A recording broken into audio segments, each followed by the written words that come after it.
All right, got Nick Earl here with us today, who longtime friend of mine, which is nice to be with Nick. Still hard to believe you're not at EA, but I had a lifetime there. You did have a wonderful life. Yeah, it's hard for me sometimes. Yeah, sometimes the car kind of keeps going south down towards Redwood Shore. It does. I mean, and that is my quote unquote work family for sure. Always will be. So yeah, sometimes it does feel odd to not be there, but hard to remember that you were also then at Kabam. Yes, for a year. Yeah. And now at Glue for a year and a half. Has it been that long? Almost 2.5 years at Glue. Wow. Yeah. And I think the stock's up a little bit, if I remember correctly. A little bit, yeah. And you guys are making some deals and announcements, and you seem to have kind of taken a pretty good, if I can make a mild game pun, engine, and kind of ramped it up. And can we talk a little bit about your vision for Glue, kind of what attracted you, why you ended up there? Yeah, so I was at EA for 13, 14 years, and then Kabam for a year, which was both tremendous experiences in my life and in my career, but I had an opportunity to go to Glue about 2.5 years ago as president of studios. And after a little bit of hemming and hawing, I took the role, and I'm so pleased I did, because it was I felt an organization and a company that had tremendous attributes, and the componentry was there. They were just kind of lacking a little bit of that special sauce, or that passion, and maybe a little organizational kind of improvement. And embarked on some changes as president of the studios. And then a year and a half ago, I had the opportunity to step into the CEO role, and that was really when I started to make a lot of cultural change along with my executive team. And it's been tremendous result. The results aren't maybe truly obvious out there in the marketplace. I think there's a little bit of results that people have started to see, but certainly internally we've seen really amazing change, particularly with the culture of the company and the core values, and expressing a purpose that is really sort of driving that passion, and really becoming a creative entity, and that's really been the thrust of what we're trying to do there. I want to talk about that, because you've been quoted as saying that you said to your team, let's lean into creativity, which is, I think, a good Valley expression and meaningful. Is that essential in managing creative people? And is that your background? Your background is not game development itself, is it? Yo, absolutely. I mean, my whole career is, except for the first couple of years, has been in managing creative folks. And being a creative person, I was executive producer of many games over my career. And I feel that, and certainly in this industry, it is all about harnessing their passion and their energy. And I think the best way to do that is to basically let them do what they want. And I think that's certainly within a construct of sort of guardrails on each side. You sort of have to define a path, but I think you get so much more out of creative folks by letting them to express themselves. So it's very much like sort of a movie studio where the president of a studio would not go and tell Spielberg what kind of movie to go make, maybe ask him what he would like to do, and then figure out a way to bring that to the market. And I liken that very much to what we're doing at Glue, which is we've got these 5 creative leaders who kind of sit at the apex of their studio organizations, and we really ask them what they would like to do, and how we, those of us who are not sort of the stars, the ones who are really developing the products, what we can do to support their efforts. And as long as it sort of fits in to the general direction of where the company's going, I find you get way better results. And in the last 12 months, we've really had some fantastic results, both with organic games and with the games that we've acquired. But we've got to the next level through that approach and that philosophy. So you have 5, are these traditional studios housed together, 5 separate locations, separate teams? Is it kind of just like a studio? There's 5 different organizations, but we are now trying to be housed under one roof. In fact, we just moved into a new creative space in South of Market, a few blocks from where we used to be, and we did that expressly to build something that was really, really kind of conducive to the creative process, and it also allowed us to move our teams under one roof. Now, there are a couple exceptions, and over time we hope to bring everyone together, but at the end of this year we'll have 3 of the 5 studios in this facility, and that just fosters collaboration and communication, and just those, those hallway conversations, as well as that teaching and learning, cycle that you really get when you're under one roof. I really want to ask you about the new building, but I'll come over and see it instead. You have some cool stuff, I imagine. Yeah, I mean, we built it expressly for this reason, so that's what it looks and feels like. We didn't go over the top. It's not like it's got gold, plated PC holders and some of the nonsense you see, slides going from the second floor to the first floor. So we don't have any of that, but it's a really nice facility, and more importantly, it's very literally and figuratively transparent. A lot of light coming in, and a lot of glass as opposed to sort of hard walls, and allows people to kind of know what everyone else is doing, and lots of little casual nooks and crannies for folks to get together and talk. So we try to take a little bit of the formal out of the process and create informal get-togethers between teams, so inter-team and intra-team. Talk us a little bit through the process. You're backing your creatives, you're interested in their ideas, you're not ordering them what to do. There must be some constraints. For instance, it has to be mobile. Or maybe that's not true. No, it has to be mobile. We have thought about PC, and we even thought about console, but having spent many years of my career working on both fronts, I'm a little nervous to take that step. I don't think we've got the expertise. We've got a lot of expertise in mobile, and I feel like we've got a lot of opportunity out in front of us. And so we are limiting ourselves to mobile for now. In the future, that may change, but right now we do limit it to that. But other than that, as long as it's entertaining or entertainment, it's fine. And we cover the gamut from very core games, kind of core strategic type of games, or RPG style games, certainly in the meta games, right out to lifestyle experiences like Covet Fashion and Design Home, both of which are arguably not games, but they're gamified. And we love those, and they're doing really well. They're more blue ocean and kind of away from the red ocean that more of the core games are part of. So you've actually differentiated more than I would say most studios and companies have in this space. Do you see yourself getting into any of the low end is not the right word, any of the pure casual sort of games with the very simple mechanics? Yeah, in fact, we love, even with more of our more serious games or more core games like Tap Sports Baseball. I don't know if anyone has played that game, but that has a very simple core mechanic, core loop, very simple, literally tap. It's very well named, that game. You tap a few times and you hit the ball, but it's really the bulk of the game. 99% of your time spent is in the meta, and that is much more of a complex game. So we've got a lot of very simple core mechanics, but even our simple games have fairly complex meta games, because that's how you really monetize and create that spend ceiling. And we big believers that the higher that credible spend ceiling is, the higher the LTV is going to be. And our business is all about creating that differential between LTV and CPI, obviously. And so that's one of the reasons why we have very deep meta games. But we love the simple core loops, because that's very inviting and creates a much more open funnel. As long as you brought it up, let's take a minute on CPI. Do you still find the big guys with the big strategy games spending a fortune and driving up the cost for everybody else? Yes, we do. It's seasonal. You see it much more in calendar Q4, but certainly in those core and strategy in particular, there are some really significantly high CPIs.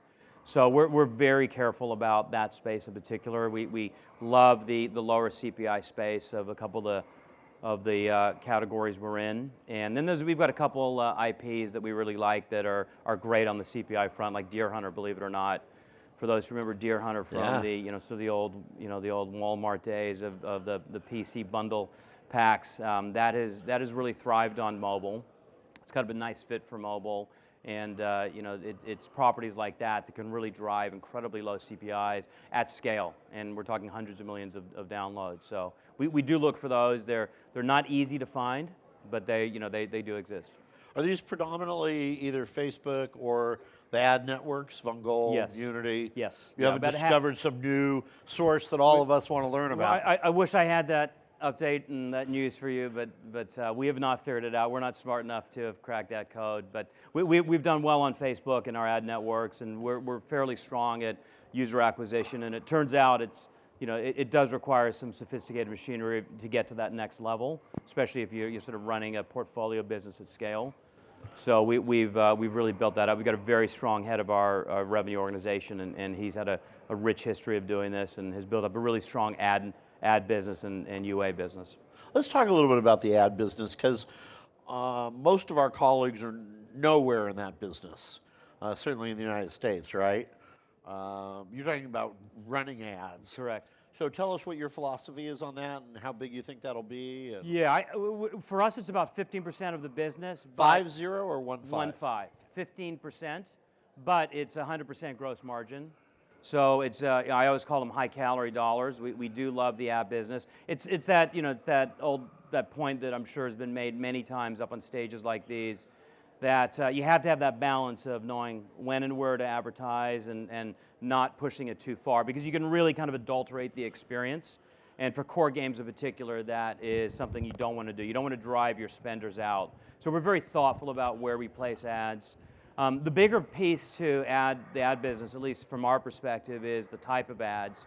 And it's moved so far away from interstitials into rewarded video and and more of the video side of the ad business. That's really where the richer CPMs are, so that's what we try to focus on. So gameplay, correct, ads for driving new correct, installs yeah, and downloads. Yeah, sort of the engagement type of ads. And the people buying those are obviously testing that against Facebook and against the ad network, so obviously they're finding it efficient. Absolutely.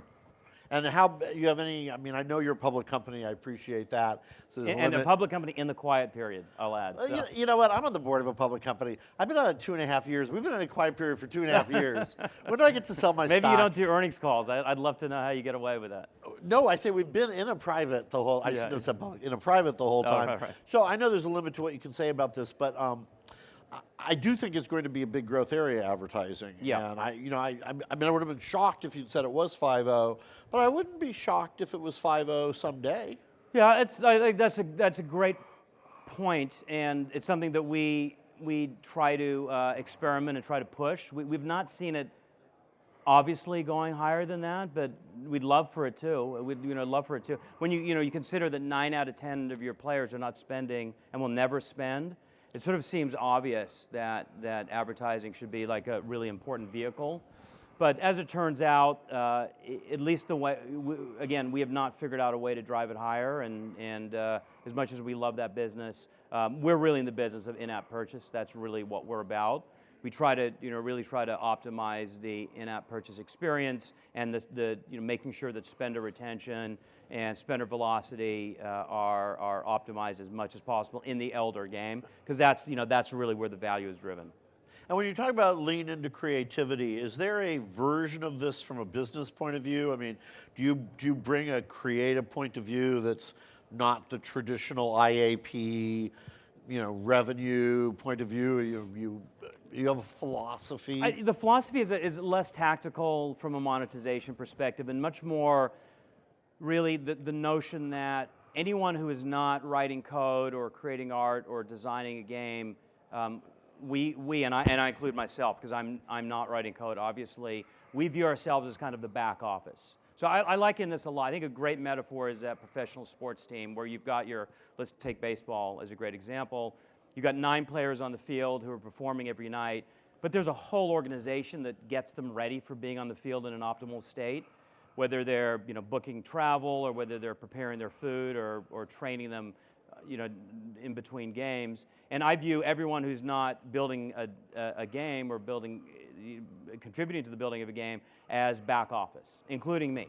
And we all have the philosophy and the view, and we all take this actively and very proudly are there to support the 9 players on the field, the creative leaders in their teams, to make them successful as much as we possibly can. So we all like to say that we're all games makers, but the truth is half of us are supporting the games makers.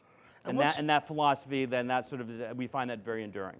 And what's the process that you go through in terms of a green light, and then in terms of, I assume you do some sort of studio reviews or engineering reviews? Yeah, it's actually not heavy-handed, and I've been at companies where we've been way more disciplined and rigorous.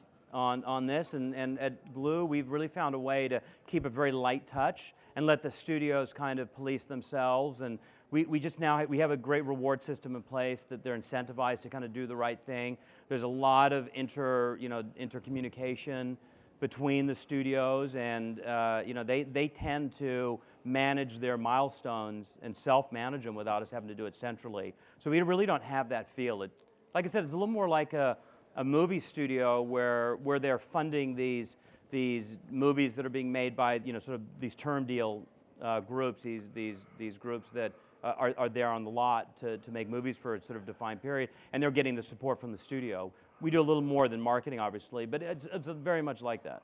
Of course, in the movie industry, the few months at the end of the production and before release can be a turning of the tide, and all of a sudden Spielberg is being told what to do. He doesn't like it, and he doesn't take it, but I think the Hollywood studios that's a different sort of power structure than we have, and we're all one company. We're all in it together, and that's one of our core values is the being one glue and the collaboration that comes with working together, all for the good of the company. And that's something that I think we've managed to implement at Glue, and that's been a big part of our transformation. Previously, the company was very sort of command and control and very top down. And that worked great. I mean, for example, the Kim Kardashian game came from that culture. Has been a big success. It's still doing incredibly well. But in order to kind of get to the next level, I felt that we need to kind of put that behind us and really adopt more of this open view into letting creative teams pursue their passion. I just think you get so much more out of them by doing that. By the way, let the record show that we went 17 minutes before Kim Kardashian was mentioned, and you brought her up, not me. Well, I'm proud of Kim.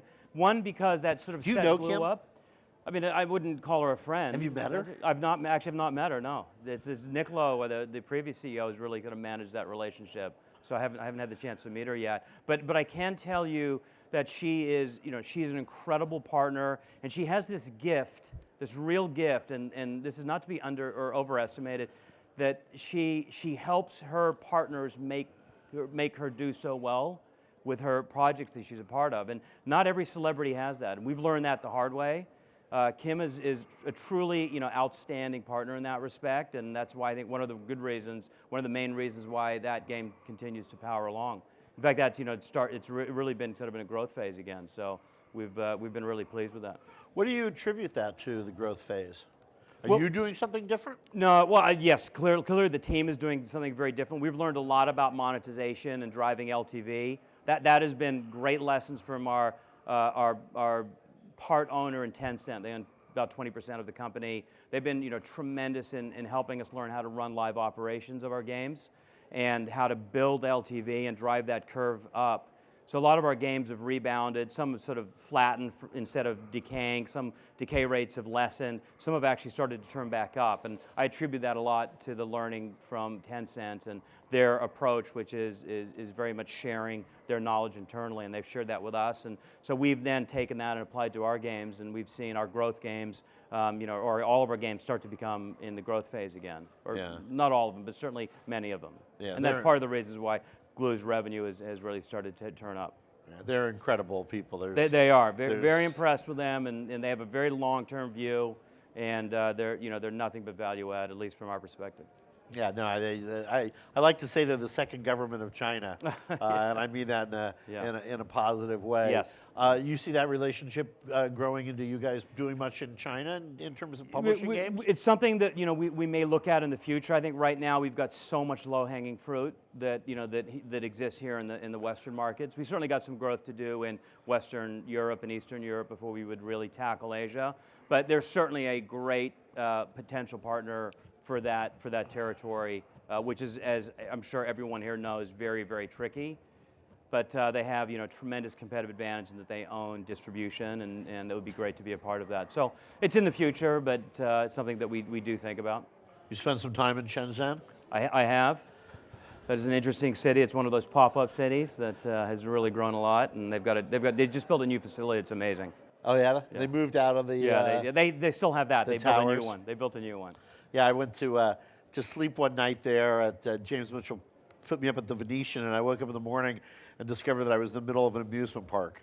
Shenzhen's got like 20 amusement parks. It's they have by the way, I everything. do this at a lot of conferences, and then I guess we'll wrap up. How many of you have been to China? Wow, Yeah. you guys have really made my day. I'm going to talk about this because so many conferences, and I'll tell you, I spoke at a very large Goldman Sachs conference not that long ago, and 50 out of 400 guys raised their hand. So this is fabulous. How many of you have been more than once? Right on.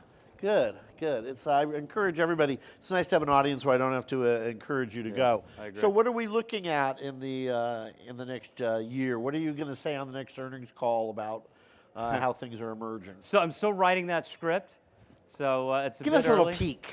Can't give you much of a peek. I will say that we're very pleased at where things are, and with that said, I do view this as a long-term journey, and we are just on in the kind of beginning parts of that. We're really trying to build something for the long term. So we'll take our time to get this right. I use the metaphor of kind of slow drying cement versus quick drying cement. We are doing the former, and really trying to build this an enduring company in the right way. So I think we've got some good things announced in terms of products and results this year, but it's a little early to be celebrating. So we've got we want to sort of really show results before we do any sort of victory laps. Well, it's very nice to have some nice guys running some of these companies. Yeah. So thanks for being nice to us and coming up here today. Great. Thanks very much for having me. Thanks, everyone.